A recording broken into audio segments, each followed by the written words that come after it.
Poucos líderes na história tiveram a ousadia de desafiar abertamente as potências mundiais, cortar as amarras do neocolonialismo, combater elites internas corruptas e ainda assim manter a integridade pessoal intacta.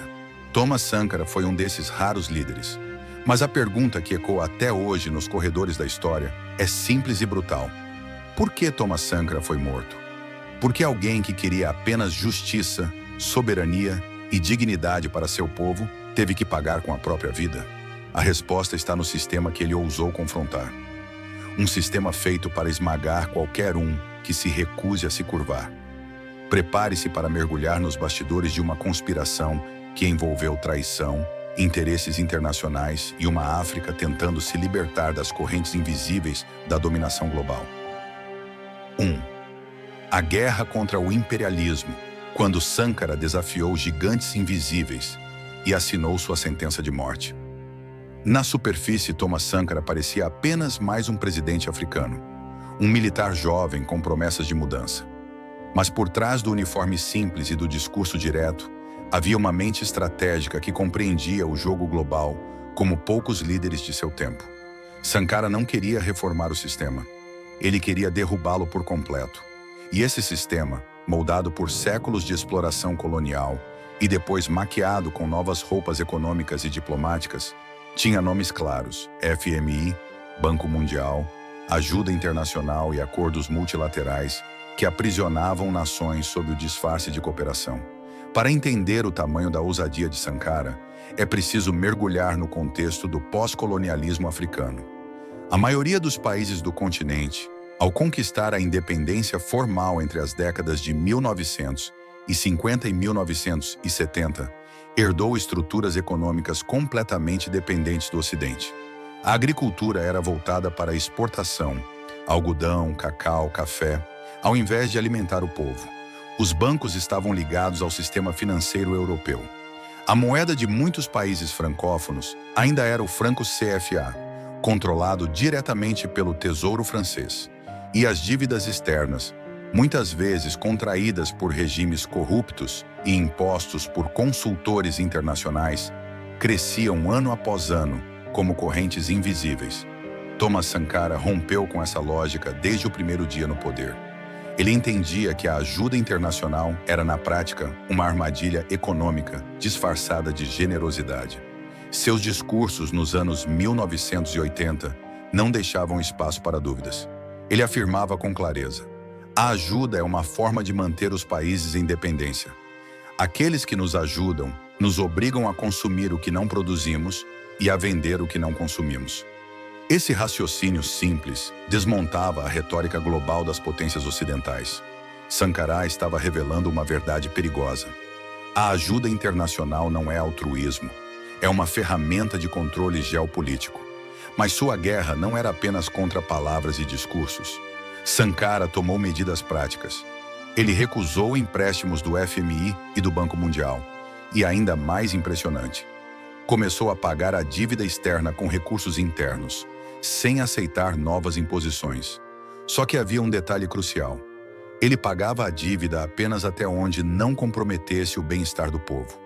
Ou seja, ele colocava o povo acima dos contratos internacionais. Isso contrariava completamente a lógica neoliberal que dominava o mundo naquela época. Uma lógica que dizia que pagar a dívida era prioridade absoluta, custasse o que custasse. Sua postura culminou em um dos momentos mais históricos da diplomacia africana. O discurso de Sankara na Conferência da OA, Organização da Unidade Africana, em Addis Abeba, Etiópia, em julho de 1987. Diante de dezenas de chefes de Estado africanos, ele se levantou e lançou sua mensagem com uma clareza brutal. Não devemos pagar esta dívida. A dívida não é africana. A dívida é colonial. A dívida é a continuação do controle das potências sobre nossos recursos. Ele olhou para os presidentes ao seu redor e fez um apelo direto. Se apenas Burkina Faso se recusar a pagar, eu não estarei aqui na próxima conferência. Mas se fizermos isso juntos, não poderão nos matar a todos. Essa frase, em tom de profecia, mostrou que ele sabia exatamente o risco que corria. Sankara havia colocado um alvo em sua própria cabeça. Ele estava incitando rebelião contra o sistema financeiro global, um sistema que não tolera deserções. Além de recusar empréstimos, Sankara também atacou as estruturas simbólicas da dominação. Ele questionava por que os países africanos precisavam importar produtos europeus caros se podiam produzi-los localmente. E ia além. Iniciou uma campanha de vestuário nacional, incentivando a população a vestir tecidos produzidos em Burkina Faso. O uniforme que ele usava, simples com algodão local, se tornou símbolo dessa resistência econômica. Ele também proibiu produtos de luxo importados para uso do governo. Nada de carros Mercedes-Benz para ministros. Nada de champanhe francês em banquetes estatais. A segunda revolução interna. Como Sankara desafiou as elites do próprio país e comprou inimigos dentro do seu próprio exército. Enquanto lutava contra os gigantes externos do imperialismo, Thomas Sankara também travava uma guerra igualmente perigosa dentro das fronteiras de Burkina Faso. Sua revolução não era apenas geopolítica, era social, econômica e profundamente moral. Ele não queria apenas mudar a imagem do país no exterior. Queria desconstruir os privilégios internos, redistribuir o poder e colocar o povo no centro da nação. Mas ao fazer isso, despertou o ódio das elites políticas, dos chefes tribais, dos empresários corruptos e até de colegas militares. Foi essa guerra invisível, travada nos bastidores de sua própria pátria, que armou a traição que o assassinaria em 1987. Ao assumir o poder, Sankara aboliu os privilégios do governo. Ministros passaram a andar de bicicleta ou carros baratos. Viagens ao exterior foram cortadas. Salários dos políticos foram reduzidos. Sankara dava o exemplo. Seu salário como presidente era inferior ao de muitos funcionários públicos. Ele morava em uma casa simples, comia no refeitório do exército e recusava presentes. Essa postura quebrou o pacto silencioso que mantinha as elites satisfeitas, o de que governar significava enriquecer.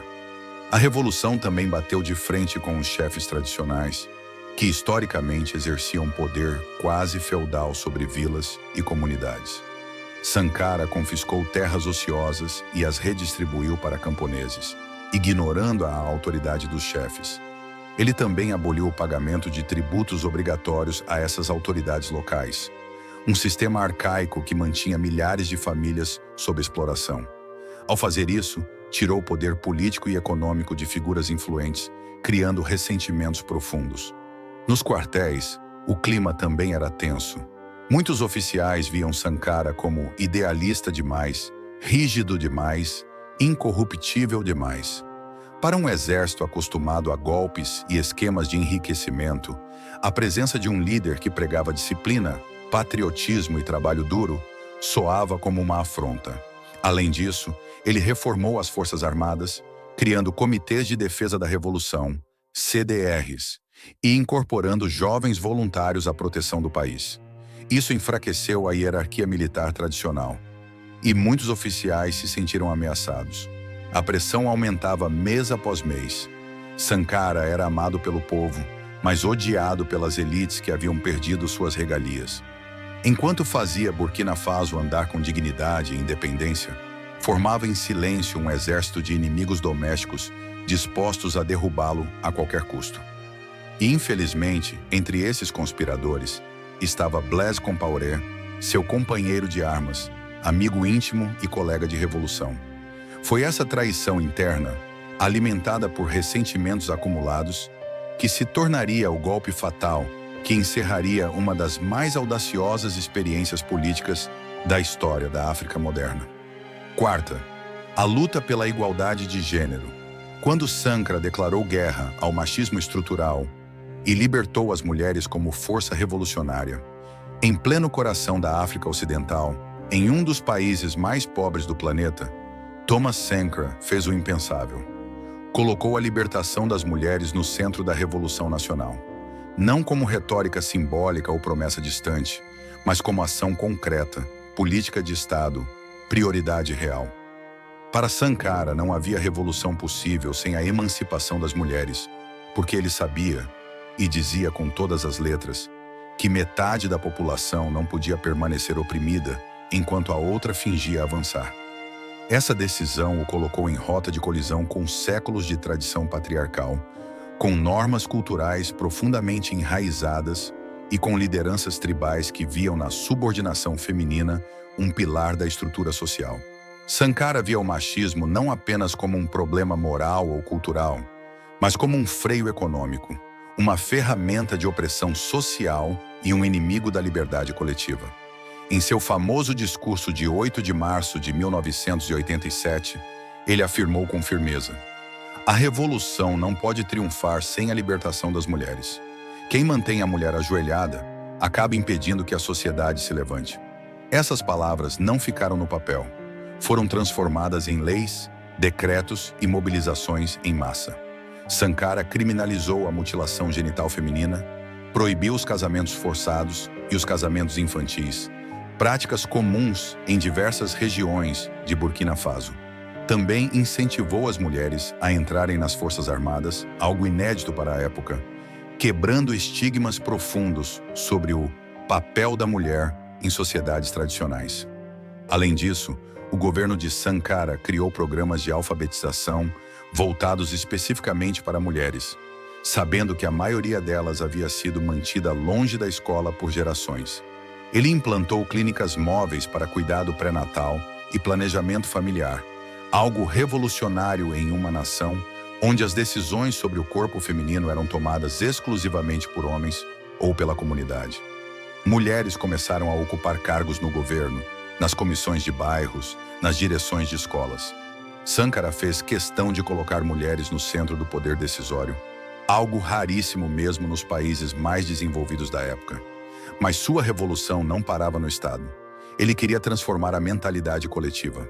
Incentivou campanhas para que os homens participassem dos trabalhos domésticos, lançando até um Dia Nacional da Luta contra o Machismo, no qual homens deveriam ir ao mercado, cozinhar e cuidar dos filhos, para sentir na pele a carga invisível imposta às mulheres. Essas ações, que hoje podem parecer simbólicas, eram verdadeiros terremotos sociais em uma nação conservadora, onde o patriarcado era praticamente incontestável.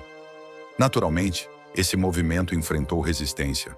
Muitos líderes comunitários viram nas políticas de Sankara uma afronta à cultura tradicional. Houve acusações de que ele estava copiando o Ocidente ou destruindo a família africana. Mas a verdade é que Sankara não importava feminismo de fora. Ele forjava um feminismo africano, popular, revolucionário, enraizado nas dores e esperanças das mulheres burkinenses. Por esse motivo, as mulheres se tornaram uma das bases mais leais da Revolução Sankarista.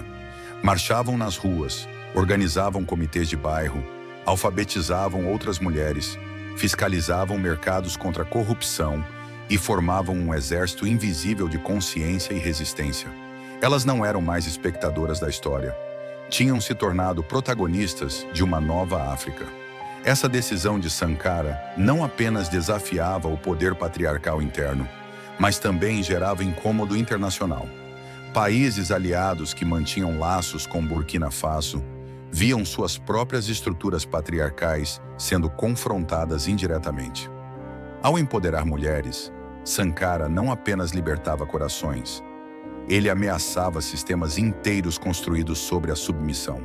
Sua aposta era clara: uma nação só será livre se todos os seus filhos e filhas forem livres. E por isso, investiu politicamente onde muitos apenas faziam discursos, mesmo sabendo que estava cutucando o vespeiro mais antigo da humanidade: o poder masculino incontestado. Sankara não foi apenas o Che africano, foi também um dos primeiros chefes de Estado do mundo a fazer do feminismo uma política de Estado revolucionária. Nenhuma bala pode matar uma ideia cujo tempo chegou. 5. Sankara e a guerra contra o imperialismo cultural. Uma revolução na mente antes de ser nas armas. Thomas Sankara entendia uma verdade que muitos líderes ignoram. A dominação mais profunda não começa pelas armas, mas pelas ideias. Para ele, o imperialismo não era apenas econômico ou militar. Era cultural. Era a maneira como o povo africano foi condicionado a admirar tudo que vinha do exterior, a rejeitar sua própria identidade, sua história, sua estética, suas crenças, suas roupas, sua música, sua comida, sua filosofia. Era um domínio invisível, mas brutal, que se manifestava nas escolas, nos jornais, na forma de pensar e até de sonhar. E por isso, para libertar seu povo, Sankara sabia que precisava vencer uma batalha muito mais difícil que qualquer guerra contra tanques: a guerra contra a colonização mental. Desde o início de sua revolução em 1983, ele fez da recuperação da dignidade cultural africana uma prioridade. Mas não uma prioridade decorativa ou retórica. Sankara falava com clareza: a escravidão mais eficaz é aquela em que o escravo defende o sistema que o oprime. E é exatamente isso que o colonialismo cultural havia feito com a África. Convencer o povo de que ser africano era um atraso e que imitar a Europa era progresso. Diante disso, ele decidiu inverter a lógica. Não seria mais o africano a copiar o mundo, seria o mundo a respeitar a originalidade africana. Sankara começou com símbolos, mas foi além deles. Renomeou o país de Alto Volta para Burkina Faso, a terra dos homens íntegros, uma afirmação simbólica de identidade e soberania. Incentivou a população a abandonar nomes coloniais e resgatar nomes africanos autênticos. Ele mesmo trocou o título pomposo de Presidente da República por Presidente do Conselho Nacional Revolucionário. Um gesto para despersonificar o poder e reconectá-lo ao povo. Incentivava o uso do faso danfane, o tecido tradicional burkinense, e proibiu que líderes públicos usassem roupas importadas em cerimônias oficiais. Para Sankara, até o vestuário era uma forma de resistência. Importar roupas quando temos algodão e alfaiates é cultivar a dependência. Mas sua cruzada cultural não se limitou ao simbolismo. Ele entendeu que a verdadeira libertação cultural passava pela educação. Por isso, iniciou uma campanha nacional de alfabetização, ensinando em línguas locais, valorizando as histórias e saberes ancestrais. Reformulou os currículos escolares para que deixassem de ensinar apenas a história da França ou da Europa e passassem a incluir os heróis africanos, os reinos pré-coloniais, os pensadores do continente. Ele queria que uma criança burkinense olhasse no espelho e dissesse com orgulho: "Eu sou africano, e isso é uma bênção, não um fardo." Outro campo estratégico foi a valorização da mulher africana, não como um adorno da cultura tradicional, mas como pilar da reconstrução nacional. Sankara dizia: a revolução não será autêntica se não libertarmos a mulher. Por isso, combateu práticas culturais que subordinavam as mulheres, do casamento forçado à mutilação genital, e promoveu políticas de igualdade em todos os níveis da sociedade. Para ele, resgatar a cultura africana não era preservar o passado, mas transformar o presente com base em princípios éticos, humanos e coletivos. Na mídia, Sankara promoveu jornais, rádios e programas educativos voltados à reeducação da consciência coletiva. Denunciava as novelas e músicas estrangeiras que incentivavam o consumismo, o individualismo e a submissão estética. Em seu lugar, incentivou artistas locais, músicos, cineastas e escritores que usassem sua arte para empoderar, criticar, ensinar, inspirar. Ele via a arte não como entretenimento vazio, mas como arma pedagógica da revolução. Sua luta contra o imperialismo cultural foi tão profunda que incomodou elites locais, empresários, religiosos e, claro, potências estrangeiras. Porque ao reeducar o povo, ele estava cortando a raiz da dependência. Estava ensinando que um povo que se ama, que conhece sua história, que honra suas tradições, é um povo impossível de colonizar. E é justamente por isso que sua revolução foi mais perigosa que qualquer exército rebelde. Porque ela estava vencendo no único campo de batalha que o colonialismo nunca quis perder: a mente do oprimido. Em seus discursos ele repetia: aceitamos o que não produzimos e rejeitamos o que é nosso. Isso precisa acabar. Ele não queria apenas que Burkina Faso fosse um país independente no papel. Ele queria que fosse livre no pensamento, autônomo na criação, soberano na imaginação. Um país que exportasse não só algodão ou ouro, mas ideias, cultura, valores. Que deixasse de ser um consumidor passivo do mundo e se tornasse um criador ativo de um novo mundo. Essa batalha contra o imperialismo cultural, mais sutil que a guerra armada, é o coração invisível de sua revolução.